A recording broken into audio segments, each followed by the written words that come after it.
अस्सलामुअलैकुम रहमतुल्लाह। Dear students, मैं उम्मीद करता हूँ आप सभी खैरियत से होंगे। जैसा कि आप लोग जानते हैं कि हमने 10th क्लास फिजिक्स की जो न्यू बुक आई है वो हमने उर्दू मीडियम क्लास से स्टार्ट की हुई है। इसका हम यूनिट नंबर 12 लेके चले थे। चैप्टर हमारा अल्हम्दुलिल्लाह ऑलरेडी सारा का सारा मैंने आप लोगों को करवा दिया था। सिर्फ इसके ये हमारे पास तामीरी फ़िक्र के सवालात रह गए थे। कुछ स्टूडेंट्स कहते हैं कि सर ये भी करो, क्योंकि इनमें से भी शॉर्ट क्वेश्चन के तौर पर सवाल आते होते थे। इनको भी हम देख लेते हैं। तो स्टार्ट करने से पहले एक छोटी सी रिक्वेस्ट है, जिन स्टूडेंट्स ने अभी तक चैनल को सब्सक्राइब नहीं किया वो चैनल को ज़रूर सब्सक्राइब कर दे और वीडियो को लाइक और शेयर कर दे। सवाल हमारे पास सबसे पहला देखें जी, साउंड खला में सफ़र क्यों नहीं कर सकती लेकिन रोशनी कर सकती है? वेव की अकसाम की मदद से वजाहत करें। अब इसमें देखें तो आप लोग यहाँ पे बुक के ऊपर भी इसका आंसर हमारे पास मौजूद था। मैंने आप लोगों को यहाँ पर बताया था कि हमारे पास इसमें आप लोगों ने ये सिर्फ यही लिखना है। देखिए मैकेनिकल वेव क्या हमारे पास ये खला में सफ़र नहीं कर सकते। कोई मैकेनिकल वेव की हमारे पास एग्जाम्पल क्या था? हमारे पास ये साउंड वेव है।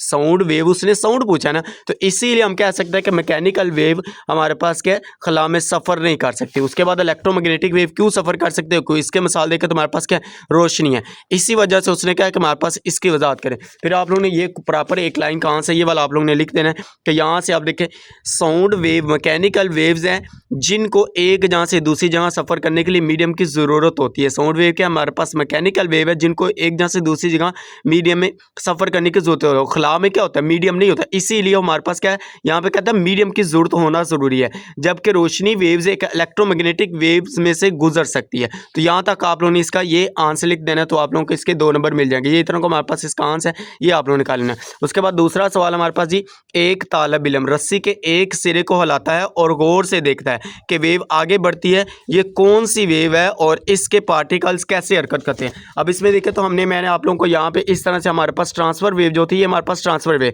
इस तरह से हमारे पास कहता है कि हमारे पास वेव बन रही है। ये हमारे पास कोई फिक्स हम कह दें कि यहाँ पे उसने रस्सी को बांधा हुआ है, यहाँ से पकड़ के वो क्या कर रहा है, इसको ऊपर नीचे इस तरह से हरकत देता है। तो ये हमारे पास ऊपर जा रही है, नीचे जा रही है, ऊपर। ये हमारे पास किस तरह की वेव? ट्रांसफर वेव होती थी। सिर्फ आपने इसका नाम लिख देना और साथ भी बता देना कि हमारे पास इसका पार्टिकल देखें, ये एक ट्रांसफर वेव है और वेव के पार्टिकल्स वेव के फैलाव की सिमत के अमुदर होते हैं। बस ये हमारे पास इसके आ जाएगा आंसर। ये मैंने आप लोगों को टॉपिक के अंदर भी कवर करवाया था। हमारे पास देखें तो यहाँ पे हमारे पास क्या जी, ये वाली हमारे पास उसने एग्जाम्पल इसके ज़रिए हमारे पास पूछा। ये देखें तो ये हमारे पास अब देखें एक सादा तजर्बे की मदद से हमने क्या कहा था, ट्रांसफर वेव को हमने देखा था रस्सी के एक सिरे को ऊपर नीचे हरकत दी जाए तो वेव के सिरे उफ़की सिमत में सफ़र करते हैं, जबकि रस्सी किसी अमूदी सिमत में। क्या है हमारे पास? रस्सी को अमूदी सिमत में हरकत करते हैं। तो यही उसने पार्टिकल की सिमत पूछी, तो हमने यही बता दी कि पार्टिकल के फैलाव की सिमत क्या होती है? अमुदन होती है। मीन ऊपर नीचे हमारे पास क्या आ जाएगी इस तरह से। आप देखिए ये हमारे पास है ना, ये हमारे पास एक वेव है इस तरह से। आप देखिए ये डायग्राम बनानी थी, इस तरह से आप लोग बना सकते हैं। देखिए ये हमारे पास क्या है, यहाँ पे अमुदन डायरेक्शन, ये भी हमारे पास समुद्र है, ये भी हमारे पास समुद्र है। मीन परपेंडिकुलर के लिहाज से हमारे पास ये बन रही है। तो ये आप लोगों ने इसके साथ डायग्राम बनानी है तो बना दी, ना भी बनाए तो मसला नहीं, लेकिन ये आप लोगों ने इतना इसका लिख देंगे तो आप लोगों को इसके भी नंबर मिल जाएंगे। उसके बाद देखिए जी हमारे पास तीसरे नंबर पर सवाल है जी, एम्पलीट्यूड और वेव की एनर्जी में क्या ताल्लुक है? मिसाल के साथ वजाहत करें। अब एम्पलीट्यूड मैंने आप लोगों को क्या कहा था, देखिए एक हमारे पास इस तरह से एक वेव है, इस तरह से हमारे पास ये जा रही है हमारे पास वेव, और इसी तरह के हम एक और वेव ले लेते हैं, इस तरह के हम एक और इस तरह से हमारे पास वेव है। आप देखिए ये हमारे पास क्या छोटी वेव है, ये हमारे पास बड़ी। आप देखिए यहाँ पर हमारे पास इसकी एनर्जी ज़्यादा है, यहाँ से लेके यहाँ तक इसको इसी को हम कहते हैं ना, ये हमारे पास एम्पलीट्यूड है। अब देखिए यहाँ पे इसकी एनर्जी की मिकदार क्या हमारे पास कम है और इसके हमारे पास एनर्जी की मिकदार ज़्यादा है। तो यही उसने पूछा है हमारे पास वेव। अब देखिए यहाँ पे वेव का एम्पलीट्यूड वेव की एनर्जी के मुरब्बे के इनवर्स डायरेक्टली प्रोपोर्शनल होती है। क्या होती है हमारे पास? डायरेक्ट रिलेशन होता है। एक बड़े एम्पलीट्यूड का मतलब है कि ज़्यादा एनर्जी, मीन बड़ा एम्पलीट्यूड हमारे पास, ये देखिए यहाँ पे हमारे पास क्या बड़ा एम्पलीट्यूड, इसका क्या मतलब है? ज़्यादा एनर्जी। मीन एम्पलीट्यूड का एनर्जी के साथ क्या आ जाएगा? Direct relation. हमारे पास एम्पलीट्यूड के बनने से एनर्जी भी ज़्यादा होगी। यहाँ तक ये लिखा। उसके बाद मिसाल की आप लोगों ने हेडिंग देनी। मिसाल के तौर पर एक बुलंद आवाज़ का एम्पलीट्यूड बड़ा होता है, एक बुलंद आवाज़ का एम्पलीट्यूड बड़ा होता है और ये खामोश साउंड वेव से ज़्यादा एनर्जी रखता है। तो फिर यहाँ तक आप लोग इसका ये वाला आंसर लिख देंगे तो आप लोगों को इसके भी नंबर मिल जाएंगे। ये इंपॉर्टेंट है क्वेश्चन। उसके बाद देखिए जी हमारे पास इसका 4 वाला है जी, 4 वाला देखें तो 4 वाला है जी, हम दीवार के पीछे मौजूद शख्स की साउंड क्यों सुन लेते हैं?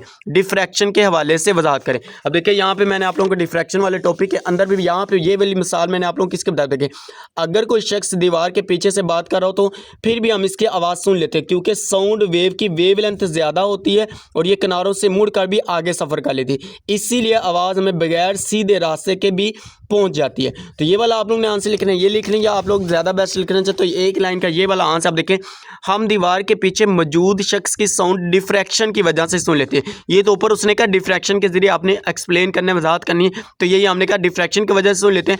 डिफ्रैक्शन की वजह से साउंड वेव मुड़ती है। डिफ्रैक्शन की वजह से क्या होती थी, साउंड वेव हमारे पास मुड़ती है, मीन यहाँ से हमारे पास टकरा के एज होते हैं, तो हमारे पास इस तरह से एक स्लिट है, इसके अंदर से हमारे पास गुजरेंगे तो हमारे पास क्या है, इस तरह से हमारे पास ये स्लिट हो जाती, तो मीन में हमारे पास मुड़ जाते थे एज, हमारे पास क्या होते थे, ये हमारे पास वेव थी, इस तरह से मुड़ती, तो हमारे पास क्या ये मुड़ती है। ये साउंड डिफ्रैक्शन की वजह से साउंड वेव मुड़ती है जब ये दीवार के किनारों के पास से गुजरती है, जिससे साउंड फैलती है और हमारे कानों तक पहुंचती है। तो इधर तक आप लोगों ने ये वाला इसका आंसर लिख देना है। ये हमारे पास इसका ज़्यादा बेस्ट है, यही आप लोगों ने इसको कर लेना है। उसके बाद इसका लास्ट वाला क्वेश्चन देखिए जी, हमारे पास क्या जी, लास्ट वाला क्वेश्चन है, अगर स्लिट का साइज वेवलेंथ से बहुत छोटा हो तो वेव स्लिट से गुजरने के बाद क्या तर्ज अमल दिखाएगी, मुख्तसर लिखें। अब इसमें देखें तो ये मैं आप लोगों को बुक के ऊपर इसका आंसर दे चुका, क्या कहते हैं स्लिट का साइड, स्लिट हम इसको कहते हैं सुराख को, इस तरह से ये हमारे पास इसका स्लिट का साइज कहते हैं वेवलेंथ से छोटा हो, मीन वेवलेंथ हमारे पास इस तरह से। अब देखिए ये हमारे पास इसका क्रस्ट और टर्फ का दरमियानी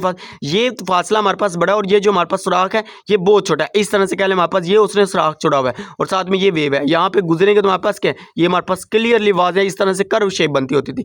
इसका देखें तो हमारे पास ये इसका तीसरा पॉइंट आप लोग करना चाहते हैं तो ये आप लोग इसके आंसर में लिख सकते हैं। ये जो हमारे पास डिफ्रैक्शन के वेव के अंदर है ना, ये वाला देखें, जब स्लिट का साइज वेवलेंथ से छोटा हो तो डिफ्रैक्शन ज्यादा होती है और वाज़ह तौर पर कर्व वेव बनती है। अब इसका क्या मतलब, हमारे पास वाज़ह तौर, अब इसमें मैं आप लोगों को डायग्राम बनाता हूं, तो अगर आप लोग डायग्राम बनानी इस तरह से बना दीजिए। अब देखिए ये हमारे पास है ना, अब ये जो सुराख है ना इसको स्लिट कहते हैं, ये हमने छोटा सा इसका सुराख छोड़ा है और ये हमारे पास सारी की सारी इसकी वेव है। अब देखिए ये क्रस्ट और टर्फ का दरमियानी फासला बड़ा, अब यहाँ से वेव आएंगे, जैसे इसके अंदर से पास करेंगे तो इसके एज इस तरह से मुड़ जाएंगे, इस तरह से हमारे पास क्या जब बन जाएगी, इस तरह के हमारे पास वेव कर्व की शेप में बनती होती है वेव। तो इस तरह से आप लोग इसके अंदर ये डायग्राम भी बना दे तो ज़्यादा बेस्ट है, नाम भी बनाएंगे तो सिर्फ इधर इधर तक ये लिखना है, उसके बाद आगे एक लाइन है ये भी आप लोगों को लिख देनी। यहाँ पे देखिए तुम्हारे पास क्या है, इन मसालों से वजाहत होता है कि जितना स्लिट का साइज वेवलेंथ के करीब या इससे छोटा होगा तो डिफ्रैक्शन उतनी ही ज्यादा होगी। तो इधर तक आप लोगों ने ये वाली भी लाइन लिख देनी, या यहाँ से आप लोगों ने मसालों की वजाहत नहीं, यहाँ से जितना स्लिट का साइज वेवलेंथ के करीब या इससे छोटा होगा